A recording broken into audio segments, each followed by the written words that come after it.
إن الحمد لله نحمده ونستعينه ونستغفره ونعوذ بالله من شرور أنفسنا ومن سيئات أعمالنا من يهده الله فلا مضل له ومن يضلل فلا هادي له وأشهد أن لا إله إلا الله وحده لا شريك له وأشهد أن محمدا عبده ورسوله أما بعد فإن خير الحديث كتاب الله وخير الهدي هدي محمد صلى الله عليه وسلم وشر الأمور محدثاتها وكل محدثة بدعة وكل بدعة ضلالة وكل ضلالة في النار. يقول سبحانه وتعالى في محكم تنزيله وأن المساجد لله فلا تدعوا مع الله أحدا. وعن عائشة رضي الله تعالى عنها قالت أمر رسول الله صلى الله عليه وسلم ببناء المساجد في الدور وأن تنظف وتطيب. رواه ابو داود. حاضرین جمعہ اور خواتین اسلام، خطبہ مسنونہ کے بعد میں نے سورہ جن کی ایک آیت تلاوت کی. اس آیت مبارک کے اندر فرماتے ہیں، اللہ تعالیٰ ارشاد فرماتے ہیں، اور دیکھو مسجدیں اللہ کا گھر ہیں، اللہ کی ہیں.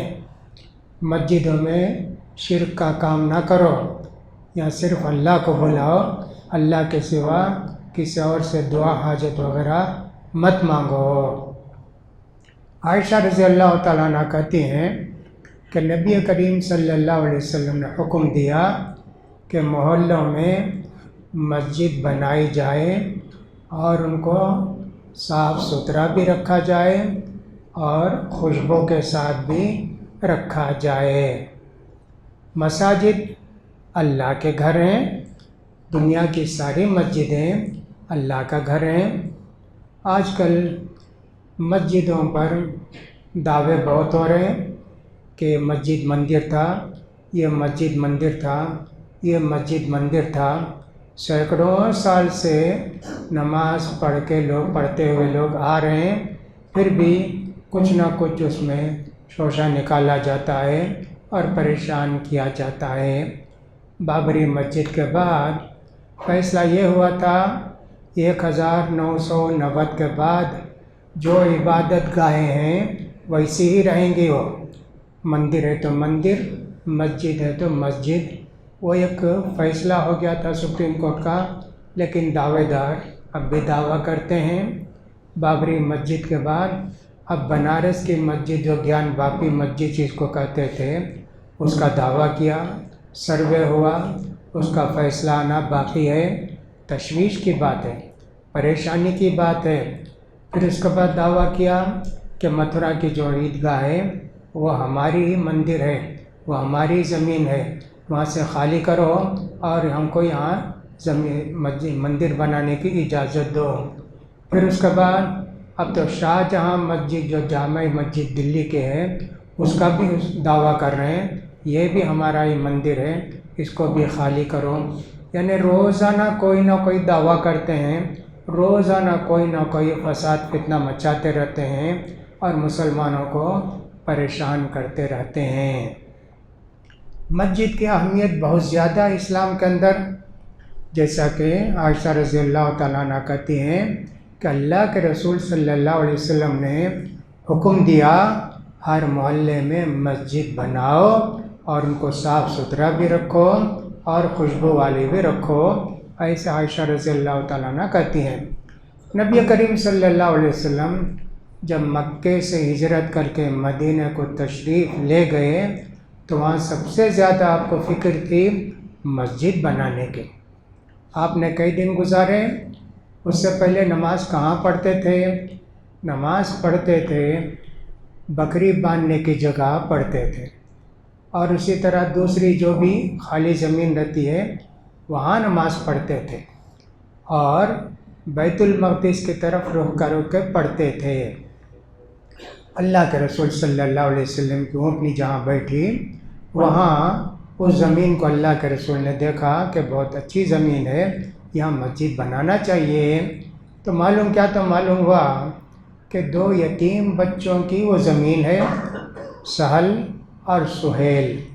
کہا کہ سب بلاؤ، ان کے سرپرستوں کو بلا، اور بلا کے لاؤ۔ 2 بچے بھی آئے، ان کے سرپرست بھی آئے۔ تو اللہ کے رسول صلی اللہ علیہ وسلم نے فرمایا فَآمِنُونِي بِحَائِطِكُمْ، یتیم بچوں کے سرپرست، یہ زمین مجھے قیمت لے کے دے دو۔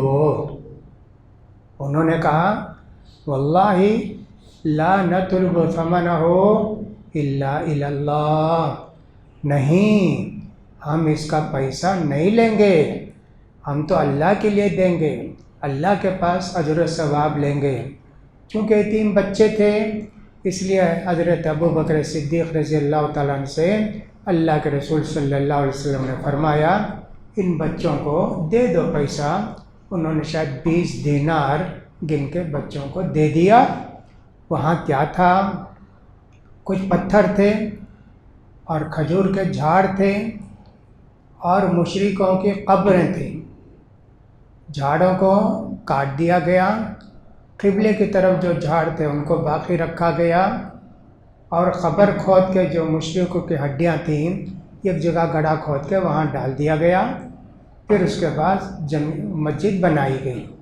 اللہ کے رسول صلی اللہ علیہ وسلم نے بھی مسجد بنائی، اور صحابہ نے بھی مل کر مسجد بنائی۔ سارے لوگ مسجد بناتے مل کر، اللہ اکبر۔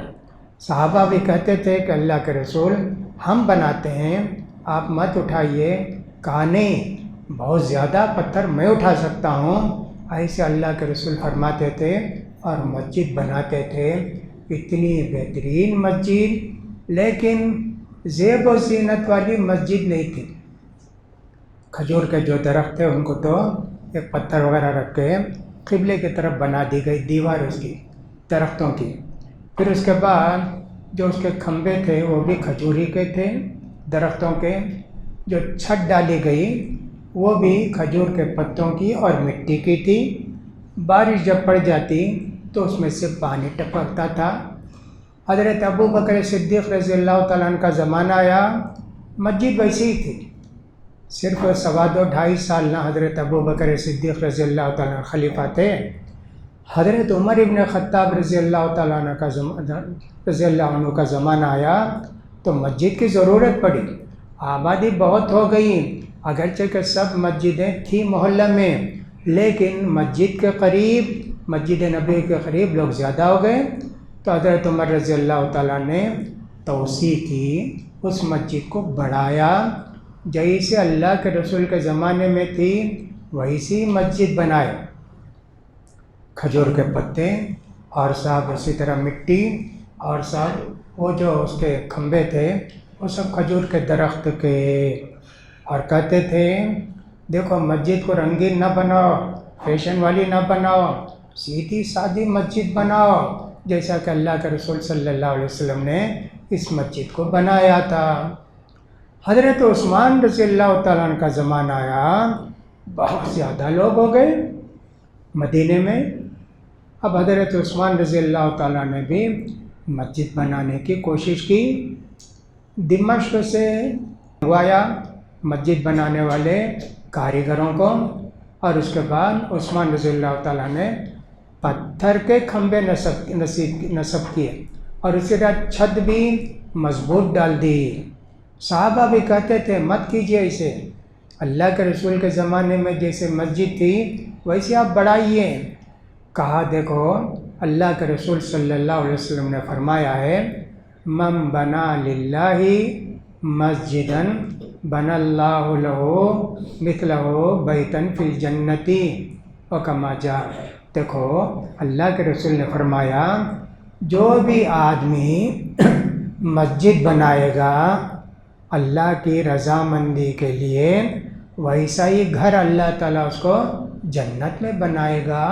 کہا میں چاہتا ہوں مسجد اچھی رہے تاکہ جنت میں بھی مجھے بہترین گھر ملے، لیکن یہ سارا پیسہ عثمان رضی اللہ تعالیٰ نے اپنی طرف سے ڈالا، بیت المال سے یا مسلمانوں سے چندہ وندہ نہیں کیا، لہٰذا مسلمانوں نے ہمیشہ مسجد کو اہمیت دی، مسجد کو آباد کرنے کی کوشش کی، اور مسجد کے اندر دینی کام ہوتے تھے۔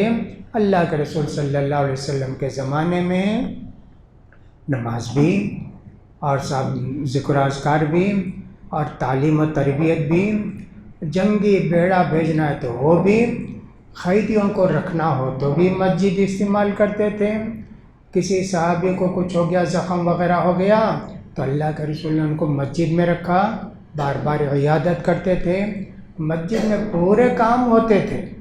اللہ کے رسول صلی اللہ علیہ وسلم کے زمانے میں کوئی دفتر نہیں، کوئی مکتب نہیں، کوئی آفس نہیں، مسجد ہی سب کچھ تھا۔ آج بھی مسجدوں کو ویسی اہمیت ہونی چاہیے، اس کا خیال کیا جائے۔ لہذا مسجد بنانے کے لیے بہت ساری شرطیں ہیں۔ وَأَنَّ الْمَسَاجِدَ لِلَّهِ، مسجد جب بن گئی تو اللہ کا گھر ہو گئی، کسی کو دعوے کا حق نہیں، یہ میری مسجد ہے، میں بنایا۔ بنانے تک آپ کو حق ہے، سب بنائیے آپ اپنے پیسے سے، بنانے کے بعد آپ کہتے ہیں میری مسجد ہے، اس میں نماز بھی نہیں پڑھ سکتے، وہ مسجد نہیں ہو سکتی، وہ تو پریئر ہال ہو جائے گا، کچھ بھی ہو جائے گا، مسجد نہیں۔ مسجد بنانے کے بعد حوالے کر دی اللہ کے، تو یہ مسجد اللہ کا گھر ہے، لہٰذا ان کے بنانے کے لیے بہت شرطیں ہیں۔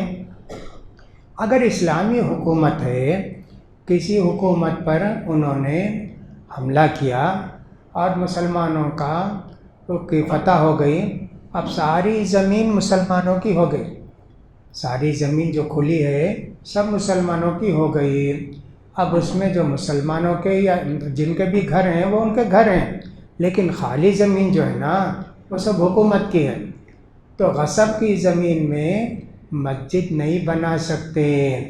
کوئی زمین کسی کی ملکیت ہے تو اس کو چھین کے ہم مسجد نہیں بنا سکتے، اگر اس مسجد میں بنا دیے تو مسجد بھی ہماری نماز نہیں ہوتی وہاں۔ علماء نے یہ لکھا ہے غصب کی زمین میں نماز نہیں ہوتی، لہٰذا اتنی شرطیں ہیں۔ حکومت اگر جیت گئی، اسلامی حکومت، خالی جگہ جو کچھ ہے وہ سب جو ہے حکومت کی ہو جائے گی، اور اسی طرح جو بھی مندر وغیرہ بھی ہوں گے وہ بھی حکومت کے ہو جاتے ہیں۔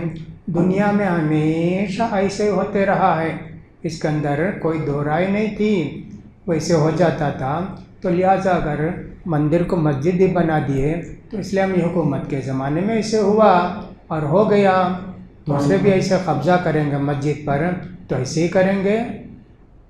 تقسیم ہند کے بعد ملک جب تقسیم ہوا تو بہت سارے لوگ چلے گئے پنجاب کو، وہ جو پاکستان کا پنجاب ہے، اور یہاں بہت سارے لوگ رہ گئے، تو یہاں بڑی بڑی مسجدیں تھیں۔ امرتسر میں بڑی بڑی مسجدیں تھیں، چمڑے کے گڈون تھے، کتنے بڑے بڑے گڈون تھے، اور اس میں مسلمان کام کرنے والے تھے، اس لیے تقریباً ہر گڈون میں ایک مسجد بھی بنائی گئی، اور جتنے کام والے ہوتے تھے نماز کا وقت ہوا تو نماز پڑھتے تھے وہاں۔ لیکن جب تقسیم ہو گیا، لوگ چلے گئے، تو سارے مسجدوں کو انہوں نے گائے بیل بھینس باندھنے کی جگہ بنا دیا، اور اس میں بیت الخلاء بنا دیے، کیا کیا بنا دیے۔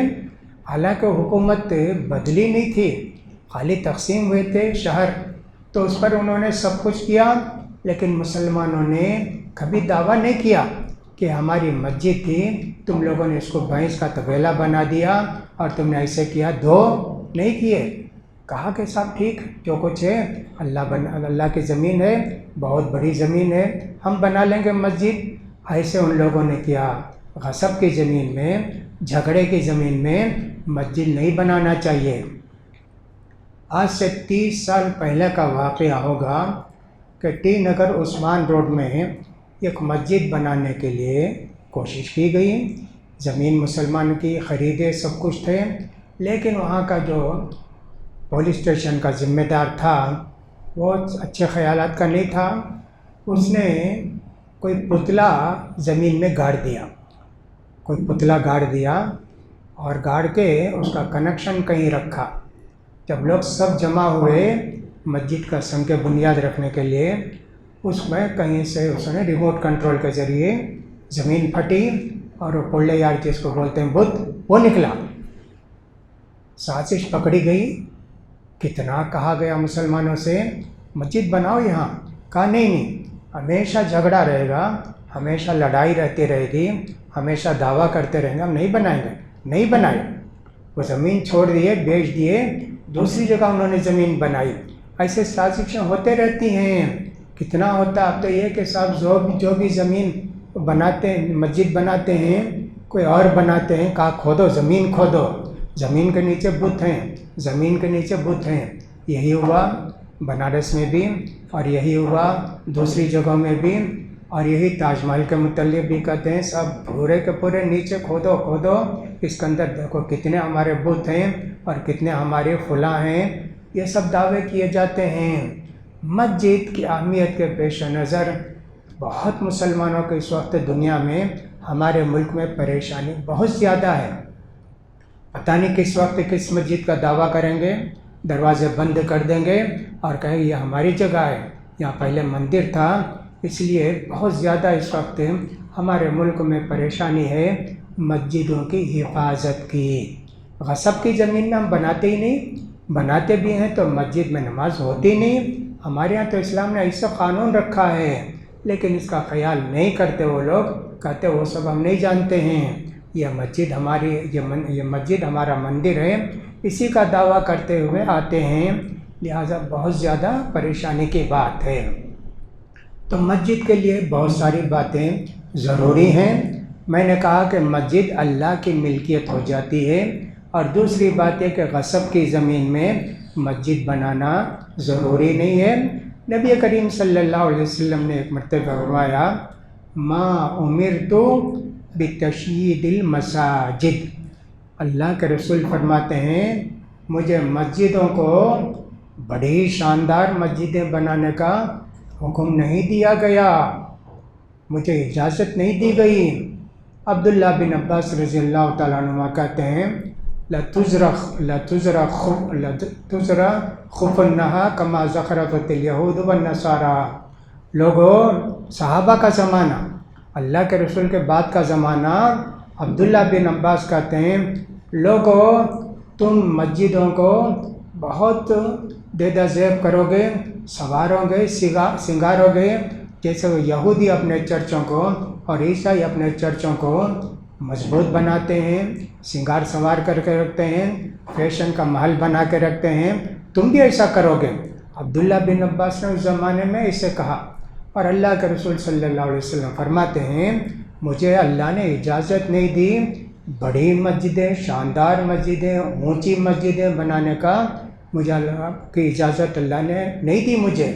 لہٰذا آج بھی بہت ساری مسجدیں جھوپڑے کی رہتی ہیں، کچی دیوار کی رہتی ہیں، اس میں کوئی جھگڑا نہیں ہوتا. ذرا مضبوط مسجد جہاں بھی بنائے فوراً دعویٰ شروع کر دیا کہ ہمارا یہ ہے، ہمارا فلاں ہے. مسجد کے اندر ہمارے تمل ناڈو میں ایسے بھی ہے، بہت سارے ہندوؤں نے چندہ دیا، چندہ دے کے مسجد بنائی. میں ایک بستی کو گیا، وہاں ایک مسجد بھی نہیں تھے، مسلمانوں کے 20-22 گھر تھے. وہاں کا جو پنچایت بورڈ کا آدمی تھا یا کوئی بھی مالدار تھا، اس نے بلا کے غیرت دلائی تم 20-25 گھر ہو، تم مسجد نہیں بناتے کیا؟ ہم دیکھو ہم مندر بنا کے رکھے ہیں. کہا کہ ہم لوگوں کے پاس کچھ بھی نہیں پیسہ سا. کہا کہ میری زمین لے لو. اس نے زمین دی اور کہا کہ اس کا خرچہ بھی آدھا دیتا ہوں، تم لوگ بھی آدھا دو. ایسی بھی فراغ ذہنی ہے، ایسے بھی لوگ اچھے ہوتے ہیں، سارے لوگ برے نہیں ہوتے ہیں، لیکن تھوڑے بھی برے ہوتے ہیں. اچھے لوگوں کو کنٹرول کرنے کی کوشش کرتے ہیں، ان کو دبانے کی کوشش کرتے ہیں. لہٰذا دیکھیے اگر کوئی چندہ وندہ دیتا ہے مسجد کی تعمیر کے لیے جائز ہے، لے سکتے ہیں. اور اگر کوئی اس طرح کا ہے کہ صاحب کوئی زمین دیا، جیسا کہ کرناٹک اور آندھرا میں حکومتیں زمین دیتی تھیں، اب تو کرناٹکا میں نہیں، اس سے پہلے میں نے کئی جگہ دیکھے زمین الاٹ کر کے دیے ہیں. عیدگاہ کے لیے زمین الاٹ کر کے دیں، ایکڑ کے حساب سے دیے ہیں، 2 ایکڑ 3.5 ایکڑ اس طرح دیے ہیں. ایسا تھا، لیکن اب چند سالوں سے آپ جانتے ہیں کہ جب سے حکومتیں بدلی ہیں مسلمانوں سے انتقام لینے کی کوشش کی جاتی ہے، فلاں ہوتا ہے۔ اورنگ آباد بھی ایک بستی ہے جہاں کہ اورنگزیب رحمۃ اللہ علیہ کا مزار ہے، وہاں بھی یہی دھمکی دی گئی، ہم اس کو بم سے اڑا دیں گے یا اس کو اٹھا کے لے جاؤ یہاں سے، یہاں نہیں چھوڑیں گے ہم لوگ۔ اس کی وجہ سے اور بھی پریشانی لوگوں کو۔ مسجد کے علاوہ اب قبروں پر بھی دعویٰ ہونے لگا کہ صاحب یہاں جو دفن ہیں ان کو اٹھا کے لے جاؤ، ایسے کرو۔ یہ سب بھی مصیبتیں آ رہی ہیں، کتنی پریشانی کی بات ہے۔ دیکھیے رات دن اگر اخبار دیکھیں گے آپ اور صاحب دوسری نیوز سنیں گے، یہی سب پریشانی کی باتیں ہوتی ہیں۔ لہٰذا مسجد کی حفاظت کرنا ہم لوگوں کی بہت بڑی ذمہ داری ہوتی ہے۔ دنیا کے اندر ہم نے جو دیکھا، مکہ اور مدینہ کی مسجد 24 گھنٹے اس میں لوگ بھی رہتے، عبادت بھی کرتے رہتے۔ لیکن ہمارے ملک کے اندر ایسا ہے کہ یہاں مسجد ہے، صرف 5 وقت نماز پڑھے، جمعہ پڑھے، بعد مسجد خالی، کوئی نہیں رہے گا۔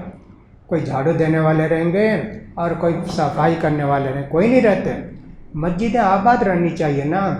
کتنے لوگ ہمارے ایسے ہیں، بوڑھے ہو گئے، کام نہیں ہے، چائے کی دکان میں، ادھر کی دکان میں، ادھر کی دکان میں بیٹھے باتیں کرتے رہتے ہیں، مسجد میں آ کر نہیں بیٹھ سکتے۔ 2 رکعت نماز پڑھے، آ کے مسجد میں قرآن پڑھتے رہے۔ اگر سونا بھی چاہیں تو سو گئے، کوئی بات نہیں، مسجد میں اللہ کے گھر میں بھی سو سکتے ہیں نا۔ لیکن ایسے نہیں کرتے مسلمان، مسجد کی اہمیت ان کے پاس نہیں ہے۔ وہ صرف یہ سمجھتے ہیں مسجد نماز پڑھ کے باہر چلے جانا، اندر نہیں رہنا۔ یہ افسوس کی بات ہے۔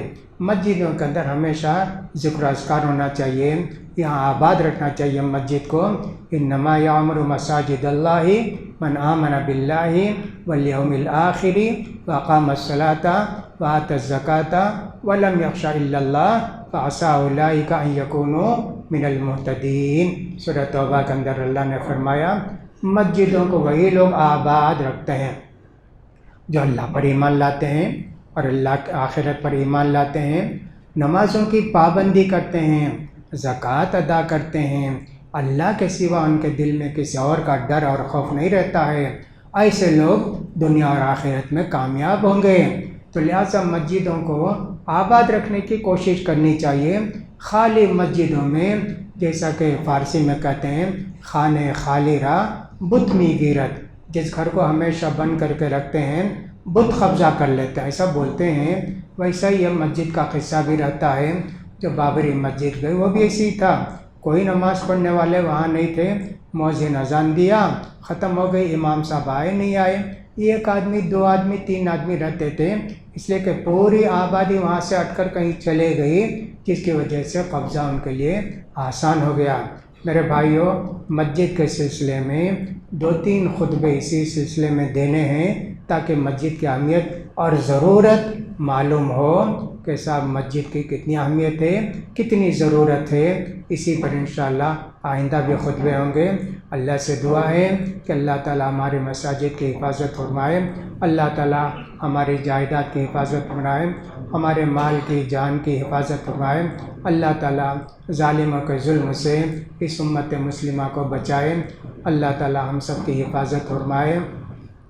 ربنا لا تؤاخذنا ان نسینا واخطأنا ربنا ولا تحمل علينا اصرا كما حملته على الذين من قبلنا ربنا ولا تحملنا ما لا طاقة لنا به واعف عنا واغفر لنا وارحمنا انت مولانا فانصرنا على القوم الكافرين فانصرنا على القوم الكافرين فانصرنا على القوم الكافرين۔